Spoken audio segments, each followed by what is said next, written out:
Imagine you are driving a race car in a circle, literally in a circle, like this. For 500 miles, you are doing the same thing. And while you are driving, you have been pulled to a particular side. You will be like this, literally like this. That is IndyCar.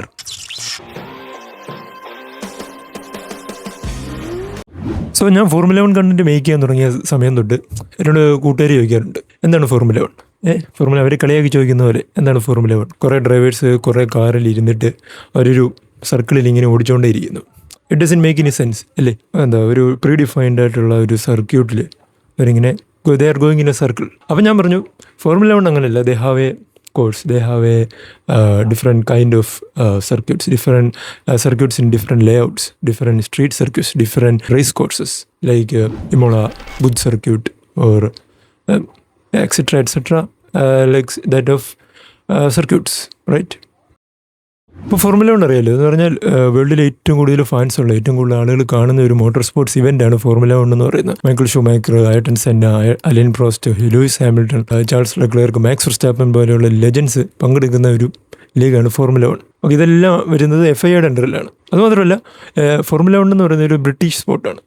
നിങ്ങൾക്കറിയായിരിക്കും, British സിൻഡിക്കേറ്റ്സ് ആണ് ഈ ഒരു formula 1 നടത്തുന്നത്. പക്ഷേ formula 1 on ചെയ്തിരിക്കുന്നത് liberty media ആണ്, അത് അമേരിക്കനാണ്. പക്ഷേ ഇതിൻ്റെ പൊളിറ്റിക്കൽ സൈഡ് എല്ലാം ഒരു യൂറോപ്യൻ സൈഡാണ്. അങ്ങനെയാണ് അമേരിക്കൻസിന് they imagine like we need a sports on our own, like in our territory, like North America. അങ്ങനെ തീരുമാനിച്ചിട്ട് അവർ ഫോം ചെയ്തിട്ടുള്ള ഒരു സീരീസാണ് ഈ IndyCar സീരീസ് എന്ന് പറയുന്നത്. IndyCar തന്നെ പല രീതിയിൽ നടക്കാറുണ്ട്. ഫോർമുല 1 എന്ന് പറയുമ്പം ഓരോ റേസ് വീക്കെൻഡ്സും ഓരോ കോണ്ടിനെൻസിലായിരിക്കും. ഇത് സ്റ്റാർട്ട് ചെയ്യുന്നത് ഓസ്ട്രേലിയയിൽ നിന്ന് സ്റ്റാർട്ട് ചെയ്ത് it will end in the middle east, Abu Dhabi. അപ്പോൾ അങ്ങനെ ഓസ്ട്രേലിയ സ്റ്റാർട്ട് ചെയ്തു. അത് കഴിഞ്ഞ് കുറച്ച് റൗണ്ട് നടക്കുന്നത് പിന്നെ സൗത്ത് അമേരിക്ക, പിന്നെ യൂറോപ്യൻ സീരീസിലേക്ക് പോകും, പിന്നെ ഏഷ്യ, പിന്നെ ലാസ്റ്റിൽ മിഡിൽ ഈസ്റ്റിൽ വരുന്നു. അങ്ങനെ ഫോർമുല 1 വേൾഡ്സ് നമ്പർ 1 എന്ന് പറഞ്ഞാൽ ഏറ്റവും ടോപ്പിലുള്ള മോട്ടോർ സ്പോർട്സ് ഇവൻ്റാണ് ഫോർമുല 1 എന്ന് പറയുന്നത്. സോ അങ്ങനെ അമേരിക്കക്കാർക്ക് ഫോർമുല 1 എന്ന് പറയുമ്പോൾ യൂറോപ്പിനാണ്, ബ്രിട്ടീഷ് സ്പോർട്ടാണ്. സോ അങ്ങനെ അമേരിക്കക്കാർ വിചാരിച്ചു ഞങ്ങൾക്കും അതേപോലെ ഓപ്പൺ വീൽ റേസ് വേണം, ഞങ്ങൾക്ക് സെയിം അതേപോലെ കാറിൻ്റെ ഡിസൈനും കാര്യങ്ങളും ഒക്കെ ഉള്ള ഒരു റേസസ് വേണം. But we need it in A different way. Means കാറിൻ്റെ എയറോഡൈനാമിക്സിൽ ഷേപ്പിൽ ഡിസൈൻ വൈസ് സെയിം ആണ്, ബട്ട് എയറോഡൈനാമിക്കലി ഇറ്റ് ഈസ് ഡിഫറെൻറ്റ്. അല്ലെങ്കിൽ ഞങ്ങൾക്ക് ഫോർമുല 1 പോലെ എല്ലാ ടീമുകൾക്കും അവരവരുടേതായിട്ടുള്ള ചാസി ഉണ്ടാക്കാനോ അങ്ങനൊന്നും വേണ്ട. ഞങ്ങൾക്ക് ഒരു ഫിക്സഡ് ആയിട്ടുള്ള അല്ലെങ്കിൽ ഒരു പർട്ടിക്കുലർ മാനുഫാക്ചറർ പ്രൊവൈഡ് ചെയ്യുന്ന ചാസി വെച്ചിട്ട് എൻജിൻ വെച്ചിട്ടും റൺ ചെയ്യുന്ന ഒരു സ്പോർട്സ് സീരീസ് വേണം. That is IndyCar. സോ നമ്മൾ ഈ ചാനലിൽ ഫോർമുല 1 റാലി, എൻഡുറൻസ് അങ്ങനെയുള്ള എല്ലാത്തിൻ്റെ വീഡിയോസ് ചെയ്തു. So now we are going to something new. So let me introduce you to IndyCar.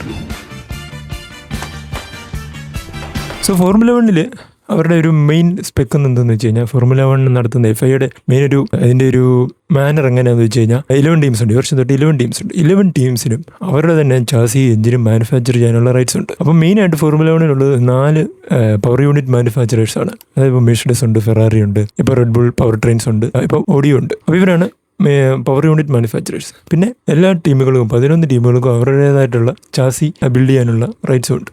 അപ്പോൾ ഇവിടെ എന്താ സംഭവിക്കുന്നതെന്ന് ചോദിച്ചു കഴിഞ്ഞാൽ ഓരോ ടീമുകൾക്കും വ്യത്യസ്തമായിട്ടുള്ള ബഡ്ജറ്റ് വരും. ഫോർമുല 1 സ്റ്റാർട്ട് ചെയ്ത സമയത്ത് എന്ന് പറഞ്ഞാൽ ഒരു ടീമുകൾക്ക് ഇപ്പം $130 million അല്ലെങ്കിൽ 140, 110, 110, 200 million ആ ഒരു റേഞ്ച് വരെയൊക്കെ പോകുമായിരുന്നു. പിന്നെ അങ്ങോട്ട് വന്നു കഴിഞ്ഞപ്പോഴത്തേന് ഫോർമുല 1 ഇൻവെസ്റ്റ്മെൻറ്റും കാര്യങ്ങളും ഒക്കെ കൂടി വന്നപ്പോഴത്തേന് എന്ന് പറഞ്ഞാൽ ഇത് കൈവിട്ട് പോകാൻ തുടങ്ങി. Like teams are investing load of moneys into this thing. അങ്ങനെ ഒരു പണമൊഴുക്ക് കൂടി വന്നു. അപ്പോൾ അങ്ങനെ നോക്കുവാണെങ്കിൽ ഈ ലോട്ടസ് ഫോർമുല 1 ടീം, പഴയ ആൽഫ റോമിയോ ഫോർമുല 1 ടീം, പിന്നെ മക്ലാരൻ വന്ന സമയത്ത്, അതുപോലെ തന്നെ bigger investments British American formula 1 ടീം, അത് പറഞ്ഞാൽ money started flowing to the grid. അപ്പോൾ അങ്ങനെ FIA ഒരു റെഗുലേഷൻ കൊണ്ടുവന്നു. ഒരു ടീമിന് ഒരു സീസണിൽ ഇത്ര ഒരു പർട്ടിക്കുലർ എമൗണ്ട് ഓഫ് മണി മാത്രമേ അവർക്ക് ആ കാർ ബിൽഡ് ചെയ്യാൻ വേണ്ടി ഉപയോഗിക്കാൻ പറ്റത്തുള്ളൂ എന്നുള്ളൊരു റൂൾ കൊണ്ടുവന്നു. അതല്ലാതെ അവർക്ക് എക്സ്ട്രാ അവരുടെ എഞ്ചിനീയേഴ്സിന്, മാനേജേഴ്സിനും ഒക്കെ പേ ഔട്ട് അത് വേറെ. അതല്ലാതെ കാർ മാനുഫാക്ചർ ചെയ്യുന്നതിന് ഒരു സർട്ടൻ എമൗണ്ട് ഓഫ് മണി മാത്രമേ യൂസ് ചെയ്യാൻ പറ്റത്തുള്ളൂ എന്നുള്ളൊരു ബെഞ്ച് മാർക്ക് കൊണ്ടുവന്നു. സോ ഇതേപോലെ തന്നെ ഓരോ ടീമുകളും അവരുടേതായ ചാസിയും അതുപോലെ പവർ യൂണിറ്റ് ട്യൂൺ ചെയ്യുന്നതും അതെല്ലാം അവർ തന്നെ ചെയ്യുന്നത് കൊണ്ട് തന്നെ ഇപ്പം ഒരു ഡ്രൈവർ ഒരു മുൻകൈ എടുക്കുകയാണ്, അല്ലെങ്കിൽ ഒരു പർട്ടിക്കുലർ സീസണിൽ ഒരു പർട്ടിക്കുലർ ഡ്രൈവർ അങ്ങ് ഡൊമിനേറ്റ് ചെയ്യുകയാണെന്ന് വെച്ചു. അപ്പോൾ 2 ഗ്രൂപ്പ് ഓഫ് ആളുകളായിട്ട് തിരിയും, എന്ന് വെച്ചാൽ ഫാൻസ് 2ആയിട്ട് തിരിയും. അപ്പോൾ ഒരു ഗ്രൂപ്പ് എന്ത് പറയും, it is because of the performance of the car or the build quality of the car എന്ന് പറയും. മറ്റൊരു ഗ്രൂപ്പ് പറയും അല്ല, അത് ആ ഡ്രൈവറിൻ്റെ സ്കില്ല് കൊണ്ടാണെന്ന് പറയും, അല്ലേ? സോ ഇപ്പോൾ എക്സാമ്പിളായിട്ട് ഞാൻ പറയാം, ഇത് ഇതിനകത്ത് ലൂയിസ് ഹാമിൽട്ടൻ്റെ ഫാൻസ് ആയിരിക്കും മെജോറിറ്റി ഉണ്ടായിരിക്കുന്നത്. അപ്പം ഹാമിൽട്ടൺ ഡൊമിനേറ്റ് ചെയ്തൊരു ടൈം ഉണ്ടല്ലോ, ഇത് 7 ടൈം കോൺസിക്യൂട്ടീവായിട്ട് വേൾഡ് ചാമ്പ്യൻ ആയ ഒരു ടൈം.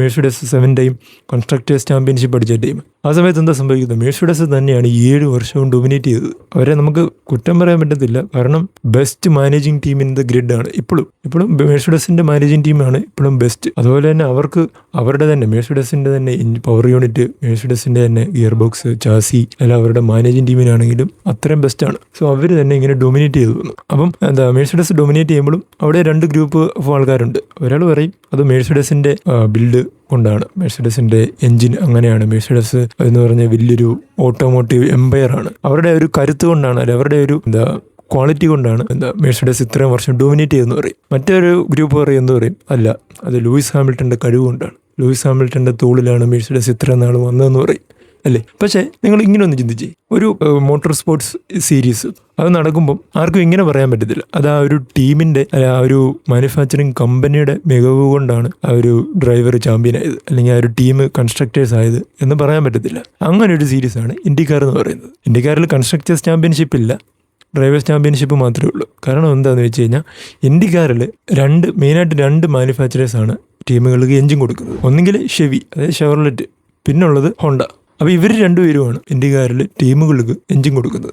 പിന്നെ ഡെല്ലാറ എന്ന് പറയുന്നൊരു കമ്പനിയാണ് ചാസി കൊടുക്കുന്നത്. അപ്പോൾ എന്താ സംഭവിക്കുന്നത്, എല്ലാ ടീമുകൾക്കും ഒരേ സ്പെക്കിലുള്ള എഞ്ചിനും, അതായത് പവർ യൂണിറ്റും ഗിയർ ബോക്സും ചാസിയുമാണ് ഉള്ളത്. എന്ന് വെച്ച് കഴിഞ്ഞാൽ ഗ്രണ്ടിലുള്ള 33 കാറാണെങ്കിൽ 33 കാറും ഒരേ സ്പെക്ക്. അപ്പം ഒരു ഡ്രൈവർ ഡൊമിനേറ്റ് ചെയ്തു എന്ന് പറഞ്ഞു കഴിഞ്ഞാൽ, അല്ലെങ്കിൽ ഒരു ഡ്രൈവർ റേസ് സ്റ്റാർട്ട് ചെയ്ത് എല്ലാവരും ഓവർടേക്ക് ചെയ്ത് പോകുന്നു എന്ന് പറഞ്ഞാൽ it is purely his skill, അല്ലേ?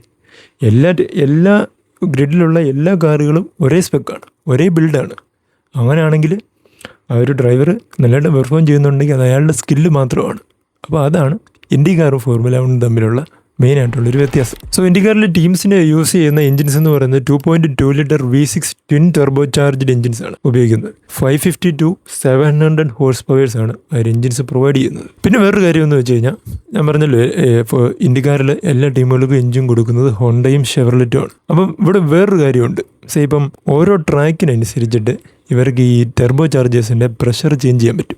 എക്സാമ്പിളായിട്ട് ഇപ്പോൾ ഈയിടെ നടന്നത് ഇൻഡി 500 എന്ന് പറയുന്നത് ഇൻഡിക്കാർ സീരീസിലെ ഒരു ഏറ്റവും വലിയൊരു ഇവൻ്റാണ്. എന്ന് പറഞ്ഞാൽ ഇത് ഇൻഡ്യാനാപോലിസ് സർക്യൂട്ടിൽ എന്താ പറയുക 500 മൈലാണ് അവർ ഓടിക്കുന്നത്. സാധാരണ ആ ഒരു സർക്യൂട്ട് വളരെ എന്താ പറഞ്ഞാൽ ഒരു 2.6 മൈൽസ് ലെങ്ത് മാത്രമേ ഉള്ളൂ ആ സർക്യൂട്ടിന്. പക്ഷേ അതൊരു ഓവൽ സർക്യൂട്ട്. ആ ഓവൽ സർക്യൂട്ടിൽ 500 മൈൽസാണ് ഡ്രൈവേഴ്സ് ഓടിക്കുന്നത്. അതുകൊണ്ടാണ് അതിന് ഇൻഡി 500 എന്ന് പറയുന്നത്. അപ്പം ഇതുപോലെ ഓവൽ ലാപ്പിൽ ഇവർ ഈ ടർബോ ചാർജേഴ്സിൽ ഉപയോഗിക്കുന്ന പ്രഷർ വ്യത്യാസമായിരിക്കും. അതുപോലെ തന്നെ ഇൻഡിക്കാറിൽ ഓവൽ ഷേപ്പ് സർക്യൂട്ട് മാത്രമല്ല, നമ്മുടെ ഫോർമുല 1 തന്നെ സ്ട്രീറ്റ് സർക്യൂട്ട്സ് ഉണ്ട്, അല്ലെങ്കിൽ റേസ് കോഴ്സസ് ഉണ്ട്, അതായത് റേസിന് വേണ്ടി മാത്രം യൂസ് ചെയ്യുന്ന സർക്യൂട്ട്സും ഉണ്ട്.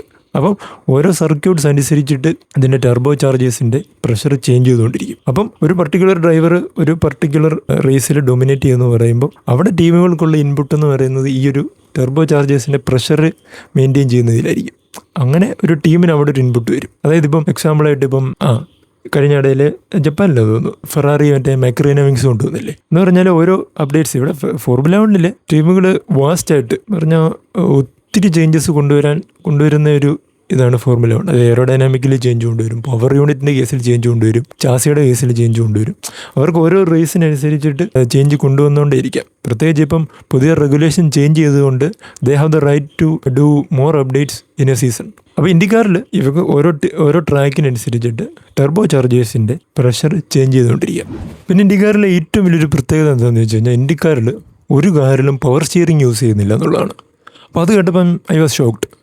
കാരണം ഇത്രയും സ്പീഡിൽ പോകുന്ന ഒരു 290 kilometre 290 to 300 kilometre per hour സ്പീഡിൽ പോകുന്ന ഒരു കാറിൽ പവർ സ്റ്റിയറിംഗ് ഇല്ലാതെ ഈ ഡ്രൈവേഴ്സ് എങ്ങനെ ഇത് കൺട്രോൾ ചെയ്യുന്നു?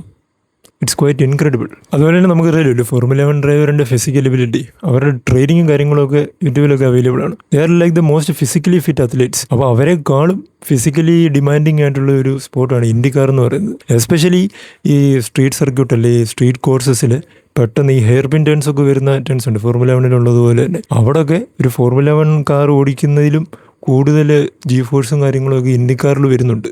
അതുമാത്രമല്ല ഈ പവർ സ്റ്റിയറിംഗ് കൂടി ഇല്ലാത്തതുകൊണ്ട് അവരുടെ കൈക്കും ഷോൾഡേഴ്സിനും ഒക്കെ നല്ല നല്ല സ്ട്രെങ്ത് വേണം. So they are physically very strong. In addition to that there is no electronics in the Indy cars.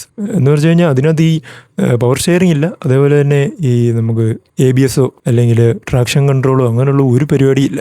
It's a pure form of race ആണ്. പറഞ്ഞ ഇലക്ട്രോണിക്സിൻ്റെ ഒരു ഉപയോഗവും ഇല്ല. അതുപോലെ തന്നെ പവർ യൂണിറ്റിലും ബാറ്ററിയുടെ സെറ്റപ്പ് ഒന്നും ഇല്ല. അതുമാത്രമല്ല റേസിൻ്റെ ഇടയിൽ കാറുകൾ റീഫ്യൂൽ ചെയ്യാനുള്ള ഒരു ഓപ്പർച്യൂണിറ്റി ഇൻഡി കാർ സീരീസിലുണ്ട്. അപ്പോൾ ഞാൻ പറഞ്ഞത് പ്യുവറസ്റ്റ് ഫോം ഓഫ് റേസ് ആയിട്ടാണ് ഇത് നടത്തുന്നത്. അതുകൊണ്ടാണ് ഈ മിക്ക ഡ്രൈവേഴ്സും ഈ ഇൻഡി കാറിലേക്ക് പോകുന്നത്. നമ്മുടെ റൊമാൻ ഗ്രോസ്റ്റൈൻ ഉണ്ടല്ലോ, പുള്ളി ഇൻഡി കാറിൽ പങ്കെടുത്തിട്ടുണ്ട്. ഫെർണാണ്ടോ അലോൺസോ ഇൻഡി 500 പങ്കെടുത്തിട്ടുണ്ട് മെക്ലാറിന് വേണ്ടി.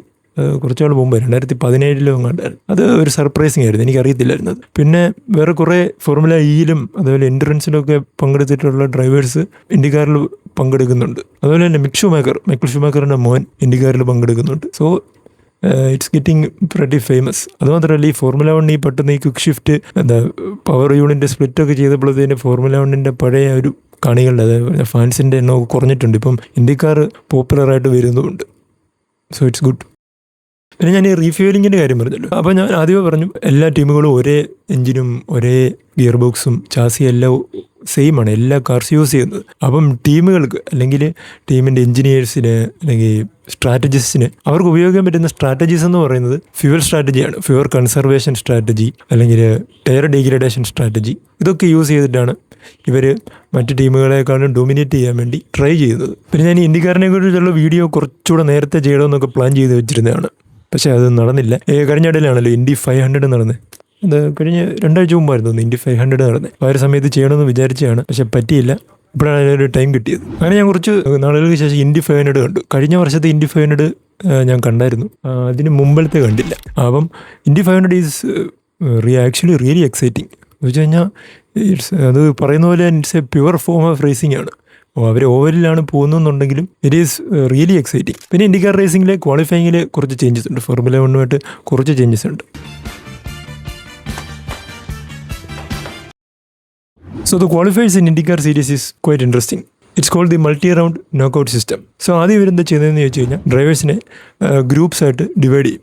എന്നിട്ട് ഫസ്റ്റ് ഗ്രൂപ്പിലുള്ളവർക്ക് ഒരു സെർട്ടൻ എമൗണ്ട് ഓഫ് ടൈം കൊടുക്കും. എന്താണെന്ന് വെച്ച് കഴിഞ്ഞാൽ അവർക്ക് ഫാസ്റ്റസ്റ്റ് ലാപ്പ് റെക്കോർഡ് ഇടാൻ വേണ്ടി. എന്നിട്ട് ഈ ഗ്രൂപ്പിലെ ഏറ്റവും ഫാസ്റ്റസ്റ്റ് ലാപ്പുള്ള 6 ഡ്രൈവേഴ്സിനെ അടുത്ത റൗണ്ടിലേക്ക് കൊണ്ടുപോകും. അങ്ങനെ ഈ 2 ഗ്രൂപ്പിൽ നിന്നും ആദ്യം 6 ഡ്രൈവേഴ്സ് വരുമ്പം റൗണ്ട് 2 വരുന്നത് 12 ഡ്രൈവേഴ്സാണ്. അങ്ങനെ ഈ 12 ഡ്രൈവേഴ്സും ഈ സെയിം പ്രോസസ്സ് പിന്നെ റിപ്പീറ്റ് ചെയ്തിട്ട്, പക്ഷേ ഇവിടെ ഒരു ചേഞ്ച് ഉണ്ട്. ഇവിടെ ഈ 12 ഡ്രൈവേഴ്സിനും 10 മിനിറ്റ് കൊടുക്കും ഈ ഒരു ഫാസ്റ്റസ്റ്റ് ലാപ്പ് റെക്കോർഡ് ഇടാൻ വേണ്ടി. അങ്ങനെ ഈ 12 പേരിൽ ഫാസ്റ്റസ്റ്റ് ലാപ്പ് റെക്കോർഡുള്ള 6 പേരെ അടുത്ത റൗണ്ടിലേക്ക് കൊണ്ടുപോകും. അതാണ് ഫൈനൽ റൗണ്ട്. അങ്ങനെ ഈ 6 ഡ്രൈവേഴ്സ് ഫൈനൽ റൗണ്ടിലോട്ട് വരും. ഫൈനൽ റൗണ്ടിനെ ഫയർ സ്റ്റോൺ ഫൈനൽ 6 എന്നാണ് അതിനെ പറയുന്നത്. അപ്പോൾ ഇവിടെ ഈ 6 ഡ്രൈവേഴ്സിനും 10 മിനിറ്റ് സമയം കൊടുക്കും. 10 മിനിറ്റ് കൊണ്ട് അവരും ഇതുപോലെ ഫാസ്റ്റസ്റ്റ് ലാപ്പ് റെക്കോർഡ് ഇടണം. ഈ ഫൈനൽ റൗണ്ടിൻ്റെ ഉദ്ദേശം എന്താണെന്ന് വെച്ചാൽ ഗ്രിഡ് പൊസിഷൻ സെറ്റ് ചെയ്യാൻ വേണ്ടിയാണ്.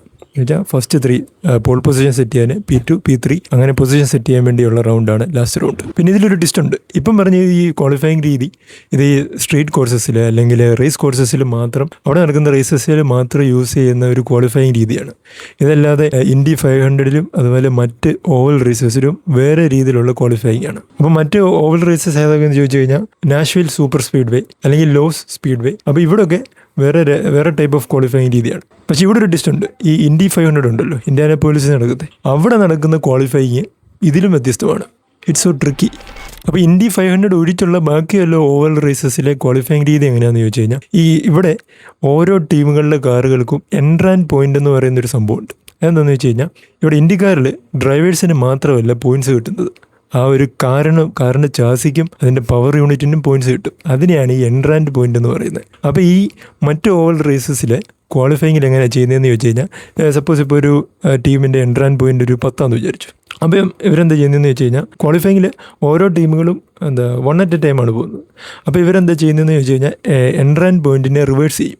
അതായത് ഇപ്പം 1 തൊട്ട് 10 വരെ, അതായത് എൻട്രൻ പോയിന്റ് 1 ഉള്ള ആളായിരിക്കും ഏറ്റവും അവസാനം പോകുന്നത്, 10 ഉള്ള ആളായിരിക്കും ഏറ്റവും ആദ്യം ക്വാളിഫയിങ്ങിന് പോകുന്നത്, അങ്ങനെയുള്ള രീതിയിൽ. അപ്പോൾ ഇനി ക്വാളിഫയിങ് എങ്ങനെയാണ് നടക്കുന്നതെന്ന് ചോദിച്ചു കഴിഞ്ഞാൽ, ഇതിപ്പം ഓവൽ ഷേപ്പാണല്ലോ സർക്യൂട്ട്, അതുകൊണ്ട് തന്നെ അധികം നേരമൊന്നും അവർക്ക് ഓടിക്കാൻ കിട്ടത്തില്ല. അതുകൊണ്ട് എന്താ ചെയ്യുന്നതെന്ന് ചോദിച്ചു കഴിഞ്ഞാൽ 2 കോൺസിക്യൂട്ടീവ് ലാബ്സിൽ അവരുടെ ലാബ് റെക്കോർഡ് നോക്കും. എന്നിട്ട് അതിൽ ഏറ്റവും കൂടുതലുള്ള ആളായിരിക്കും പോൾ പൊസിഷനിൽ വരുന്നത്, അങ്ങനെയുള്ള രീതിയിലാണ്. അപ്പോൾ ഈ പറഞ്ഞത് ഇൻഡിക്കാർ അല്ലാതെ മറ്റ് ഓവൽ ഷേപ്പുള്ള സർക്യൂട്ട്സിലെ കാര്യമാണ്, ഇൻഡിക്കാറിൽ വേറെയാണ്. ഇനി അടുത്ത് ഇൻഡി 500 ക്വാളിഫയിങ് എന്ന് പറഞ്ഞാൽ ഭയങ്കര ട്രിക്കിയാണ്. ഞാനത് നോക്കിയിട്ട് എൻ്റെ കിളി പോയി. എന്നിട്ട് ഞാനൊന്ന് എക്സ്പ്ലെയിൻ ചെയ്യാൻ വേണ്ടി ഒന്ന് ട്രൈ ചെയ്യാം. ഇൻഡി 500 മറ്റ് ഇൻഡിക്കാർ റേസസിനേക്കാളും ഡിഫറൻ്റ് ആണെന്ന് ഞാൻ ആദ്യമേ പറഞ്ഞല്ലോ. അതായത് ഇവരുടെ ഇൻഡിക്കാർ സീരീസിലെ ഏറ്റവും ടോപ്പായിട്ടുള്ള ഒരു റേസാണ് ഈ ഇൻഡി 500 എന്ന് പറയുന്നത്. അപ്പോൾ ഇൻഡി 500 33 കാർസ് റേസ് ചെയ്യുന്നുണ്ടായിരിക്കും. മറ്റ് റേസസിൽ എനിക്ക് തോന്നുന്നു 30 കാർസാണുള്ളതെന്ന് തോന്നുന്നു. ഇൻഡി 500 2.5 മൈൽസ് ഉള്ള ഒരു ഓവൽ സർക്യൂട്ടാണുള്ളത്. പക്ഷേ ആ 2.5 മൈൽസ് ഉള്ള ഓവൽ സർക്യൂട്ടിൽ 200 ലാപ്സ് ഓടിക്കണം, അതായത് 500 മൈൽസ് ഓടിക്കണം. അതുകൊണ്ടാണ് അതിനെ ഇൻഡി 500 എന്ന് പറയുന്നത്. ഇനി അടുത്ത ക്വാളിഫയിങ്ങിൻ്റെ വ്യത്യാസം എന്താണെന്ന് ചോദിച്ചു കഴിഞ്ഞാൽ, ഇവിടെ 33 ഡ്രൈവേഴ്സ് ഉണ്ടെന്ന് ഞാൻ പറഞ്ഞല്ലോ. 33 ഡ്രൈവേഴ്സിനും വാമപ്പ് ലാപ്സ് ഉണ്ടായിരിക്കും. അതായത് അവരുടെ കാറൊന്ന് ഹീറ്റപ്പാക്കി എടുക്കാൻ, ടയറിനെ വാമാക്കി എടുക്കാൻ, ഒന്ന് കംപ്ലീറ്റ് ഒന്ന് സെറ്റപ്പ് ആക്കാൻ വേണ്ടി. അതായത് ഫോർമുല 1 ഫ്രീ പ്രാക്ടീസ് കൊടുക്കത്തില്ലേ, അതേപോലെ. ഇവിടെ ക്വാളിഫയിങ് സ്റ്റാർട്ട് ചെയ്യുന്നത് എങ്ങനെയാണെന്ന് ചോദിച്ചു കഴിഞ്ഞാൽ, മറ്റ് ഓവൽ സർക്യൂട്ട്സിൽ ചെയ്യുന്നത് പോലെ തന്നെ 2 കോൺസിക്യൂട്ടീവ് ലാബ്സിൽ അവരുടെ ടൈം നോക്കും. അവർ അത് സെയിം തന്നെ. പക്ഷേ ഇവിടെ വ്യത്യാസം എന്താണെന്ന് ചോദിച്ചു കഴിഞ്ഞാൽ, മറ്റ് റേസസിൽ മറ്റ് ക്വാളിഫയിങ്ങിലില്ല ആദ്യത്തെ 6 ഡ്രൈവേഴ്സ് ആയിരിക്കുമല്ലോ ക്വാളിഫൈ ആവുന്നത്. പക്ഷേ ഇവിടെ ആദ്യത്തെ 9 ഡ്രൈവേഴ്സ് ഇവിടെ ക്വാളിഫൈ ആകും. അതായത് ഈ ഒരു 2 കോൺസിക്യൂട്ടീവ് ആയിട്ടുള്ള ലാബ്സിൽ അവരുടെ ടൈം കാൽക്കുലേറ്റ് ചെയ്തിട്ട് അതിൽ ഏറ്റവും കൂടുതൽ ലാബ് ടൈമുള്ള 9 ഡ്രൈവേഴ്സിനായിരിക്കും ആദ്യം ക്വാളിഫൈ ആവുന്നത്. അപ്പോൾ നമ്മൾ വിചാരിക്കും പിന്നെ അടുത്ത ഡ്രൈവേഴ്സ് 10 തൊട്ട് 33 വരെയുള്ള ഡ്രൈവേഴ്സ് എന്ത് ചെയ്യുമെന്ന് വിചാരിക്കും. അവിടെയാണ് ട്രിക്കി പാർട്ട്. ഈ 10 പിന്നെ അടുത്ത 10 തൊട്ട് 30 വരെയുള്ള ഡ്രൈവേഴ്സ് ക്വാളിഫൈഡ് ആണ്. അതായത് അവർക്ക് സാറ്റർഡേയിലായിട്ടുള്ള ക്വാളിഫയേഴ്സിലേക്ക് വീണ്ടും ക്വാളിഫയേഴ്സ് ഉണ്ടല്ലോ, ആ ക്വാളിഫയേഴ്സിലേക്ക് ക്വാളിഫൈഡ് ആണ്. ഇൻഡി 500 ക്വാളിഫയിങ് നടക്കുന്നത് 4 സെക്ഷൻസ് ആയിട്ടാണ്. അതായത് 4 സെക്ഷൻസിനനുസരിച്ചിട്ട് ക്വാളിഫൈ ചെയ്ത് കട്ട് ചെയ്തിട്ടാണ് ഇവർ ക്വാളിഫയിങ് നടത്തുന്നത്. അപ്പം ഫസ്റ്റ് ഒരു ഫുൾ ഫീൽഡ് ക്വാളിഫയിങ് ഉണ്ടായിരിക്കും, പിന്നെ ലാസ്റ്റ് ചാൻസ് ക്വാളിഫയിങ് ഉണ്ടായിരിക്കും, പിന്നെ ടോപ്പ് 12 ഷൂട്ട് ഔട്ട് ഉണ്ടായിരിക്കും, പിന്നെ ഫയർ സ്റ്റോൺ ഫാസ്റ്റ് 6. അത് മറ്റ് ഇൻഡിക്കാർ ക്വാളിഫയേഴ്സിലുണ്ട് ഈ ഫാസ്റ്റ് 6 എന്ന് പറയുന്നത്, അതായത് ഫയർ സ്റ്റോൺ ഫാസ്റ്റ് 6 എന്ന് പറയുന്നത്. പക്ഷേ ഇൻഡി 500 4 രീതിയിലായിരിക്കും ക്വാളിഫയേഴ്സ് നടക്കുന്നത്. ഇനി ഫസ്റ്റ് സാറ്റർഡേയിലെ ഫസ്റ്റ് ക്വാളിഫയിങ്, അതായത് സാറ്റർഡേയിൽ പൊസിഷൻ P13 തൊട്ട് P33 വരെയുള്ളവരുടെ പൊസിഷൻ ആയിരിക്കും സെറ്റ് ചെയ്യുന്നത്. അവന് ഡേ 1 സാറ്റർഡേ ക്വാളിഫയിങ്ങിൽ ഫസ്റ്റ് P1 തൊട്ട് P12 വരെയുള്ളവരുടെ ക്വാളിഫയിങ് എന്ന് പറഞ്ഞാൽ ഗ്രിഡ് സെറ്റ് ചെയ്യും. ആ ഗ്രിഡ് സെറ്റ് ചെയ്ത് കഴിഞ്ഞിട്ട് ആദ്യത്തെ ഈ 12 പേരുണ്ടല്ലോ, 12 പേര് അടുത്ത ദിവസമുള്ള സൺഡേയിലേക്കുള്ള സൺഡേയിലെ ഷൂട്ട് ഔട്ട് എന്ന് ഞാൻ പറഞ്ഞില്ലേ, ആ ഷൂട്ട് ഔട്ടിലേക്ക് ക്വാളിഫൈ ചെയ്യും. എന്നിട്ട് ഈ ബാക്കിയുള്ളവരുണ്ടല്ലോ P13 തൊട്ട് P33 വരെ വരുന്നവരെ അവർക്ക് പിന്നെ ബാക്കിയുള്ളത് ഇനിഷ്യൽ റൺസ് ഉണ്ടായിരിക്കും. അങ്ങനെ എന്ന് വെച്ച് കഴിഞ്ഞാൽ ഈ P13 തൊട്ട് P33 വരെ സാറ്റർഡേയിൽ ക്വാളിഫൈ ആകുന്നവർക്ക് ഡയറക്റ്റ്ലി പിന്നെ റേസിൽ പങ്കെടുത്താൽ മതി, അങ്ങനെ ഒരു രീതിയിൽ. പിന്നെ ഈ സൺഡേ നടക്കുന്ന സൺഡേ ഷൂട്ട് ഔട്ട് ഈ ഫസ്റ്റ് P1 തൊട്ട് P12 വരെ ക്വാളിഫൈ ചെയ്തില്ലേ, അവരെ ക്വാളിഫൈ ചെയ്തിട്ട് പോൾ പൊസിഷനൊക്കെ നിശ്ചയിക്കാനാണ് ഈ സൺഡേ ഷൂട്ട് ഔട്ട് നടക്കുന്നത്. ഇനി സൺഡേ ഷൂട്ട് ഔട്ട് അവിടെ ടോപ്പ് 12 ഷൂട്ട് ഔട്ട് ഉണ്ട്. ഇവിടെ എന്താ ചെയ്യുന്നതെന്ന് വെച്ച് കഴിഞ്ഞാൽ ശനിയാഴ്ച 12 പേര് ക്വാളിഫൈ ആയെന്ന് പറഞ്ഞില്ലേ, അവർ ഇവിടെ ഈ ഫാസ്റ്റസ്റ്റ് ലാപ്പ് റെക്കോർഡിനുള്ള റേസ് ചെയ്യും. അതായത് അവർ ഓരോരുത്തരും ക്വാളിഫയിങ്ങിന് പോയിട്ട് അവരുടെ ഫാസ്റ്റസ്റ്റ് ടൈം ലാപ്പ് റെക്കോർഡ് ചെയ്യും. അതിൽ ഫസ്റ്റ് 6 കിട്ടുന്നവർ ഒരു P1 തൊട്ട് P6 വരെ അവരുടെ ഗ്രിഡ് സെറ്റ് ചെയ്യും. പിന്നെ ബാക്കിയുള്ളവരുണ്ടല്ലോ P7 തൊട്ട് 12 വരെയുള്ളവർ അവരുടെ ഫിക്സ്ഡായി, എന്ന് പറഞ്ഞാൽ അവരുടെ ഗ്രിഡ് പൊസിഷൻ സെറ്റായി. എന്ന് വെച്ച് കഴിഞ്ഞാൽ ശനിയാഴ്ച P13 തൊട്ട് P33 വരെ ഉള്ളവരുടെ ഗ്രിഡ് ഓൾറെഡി സെറ്റായെന്ന് പറഞ്ഞില്ലേ, അതേപോലെ തന്നെ ഇവരുടെ ഗ്രിഡ്, അതായത് P7 തൊട്ട് P12 വരെ ഉള്ളവരുടെ ഗ്രിഡും ഈ സൺഡേ നടക്കുന്ന ക്വാളിഫയിങ്, അതായത് ടോപ്പ് 12 ഷൂട്ട് ഔട്ടിൽ ഈ P7 തൊട്ട് P12 വരെയുള്ളവരുടെ ഗ്രിഡ് സെറ്റ് ചെയ്യും. എന്നിട്ട് അടുത്തുള്ളതാണ് ഈ ഫാസ്റ്റ് 6 എന്ന് പറയുന്നത്, അതായത് ഫയർ സ്റ്റോൺ ഫാസ്റ്റ് 6 എന്ന് പറഞ്ഞില്ലേ, അതാണ് ഇനി ബാക്കി വരുന്ന ഈ 6 ഡ്രൈവേഴ്സിനുള്ളതാണ് ഈ ഫയർ സ്റ്റോൺ ഫാസ്റ്റ് 6 എന്ന് പറയുന്നത്. ഇവിടെ റിമൈനിങ് ആയിട്ടുള്ള 6 ഡ്രൈവേഴ്സും ഈ ക്വാളിഫയിങ് ചെയ്യും. അതായത് ഓരോരുത്തരും ഇൻഡിവിജ്വലി പോയി ഓവൽ സർക്യൂട്ടിൽ ഇൻഡിവിജ്വലി പോയി 2 കോൺസിക്യൂട്ടീവ് ലാബ്സിൽ അവരുടെ ടൈം റെക്കോർഡ് ചെയ്തിട്ട് അതിലേറ്റവും കൂടുതലുള്ളവരായിരിക്കും പോൾ പൊസിഷനിൽ വരുന്നത്. അപ്പോൾ ഇത്രയും കേട്ടപ്പോൾ തന്നെ നിങ്ങളുടെ കിളി പോയി കാണത്തില്ലേ? അപ്പോൾ ഇത് നോക്കി എൻ്റെ കിളി എത്ര പോയി കാണും. അപ്പോൾ ചുരുക്കി പറഞ്ഞു കഴിഞ്ഞാൽ ശനിയാഴ്ച 33 ഡ്രൈവേഴ്സിനും ഇതുപോലെയുള്ള ക്വാളിഫയേഴ്സ് ഉണ്ട്.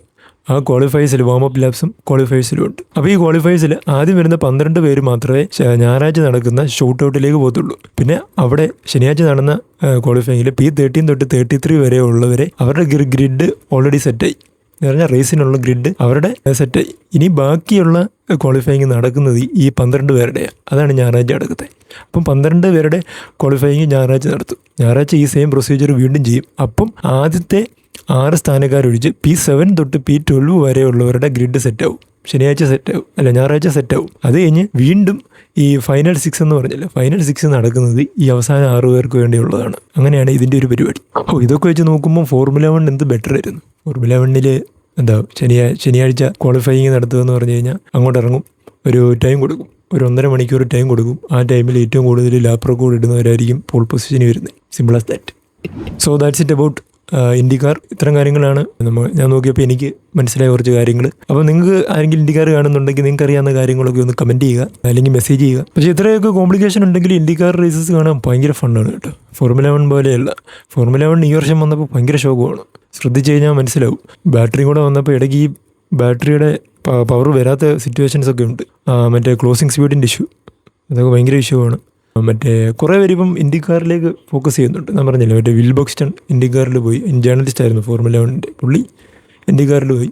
നമുക്ക് പിന്നെ അങ്ങനെ ഇങ്ങനെയൊന്നും ഇല്ലല്ലോ, ഇന്ന റേസേ കാണുമോ അങ്ങനെയൊന്നും ഇല്ല. നമ്മൾ ഏത് റേസും, അതായത് ഒരു മീം ഉണ്ടല്ലോ, men only need a seat to seat and a steering and a wheel, men can race with anything. FIFA World Cup ഒക്കെ സ്റ്റാർട്ട് ചെയ്യുവാണ്.